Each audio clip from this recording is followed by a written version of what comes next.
Hello শিক্ষার্থীবৃন্দ, কেমন আছো সবাই? আজকে আলোচনা করব সেট এবং ফাংশনের 25 পৃষ্ঠার উদাহরণ 5 নিয়ে। উদাহরণ 5-এর প্রশ্নটা হচ্ছে P equal X Y Z একটি সেট দেওয়া আছে। এর উপসেটগুলো লিখো এবং সেগুলো থেকে প্রকৃত উপসেট বাছাই করো। একটি সেট দেওয়া আছে, সেই সেট থেকে উপসেট এবং প্রকৃত উপসেট বাছাই করতে হবে। তো সমাধানে যাওয়া যাক। দেওয়া আছে দিয়ে P equal X Y Z set যেটা সেটা আমি লিখবো।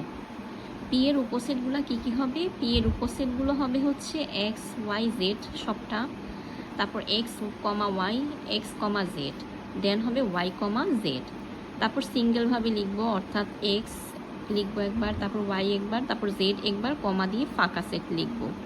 এখন এই যে এই সেটগুলো হচ্ছে পি এর উপসেট, এগুলো হচ্ছে পি এর উপসেট। তো পি এর প্রকৃত উপসেট কোনগুলো হবে?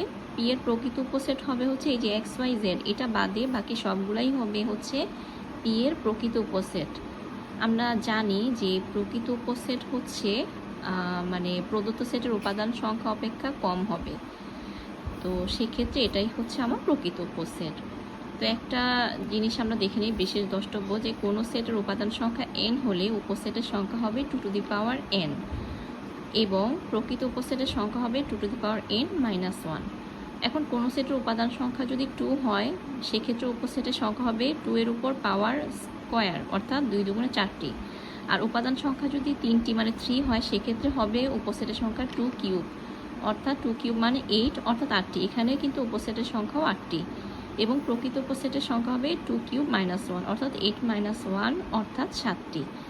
তো আজকে এই পর্যন্তই। ভালো থাকো।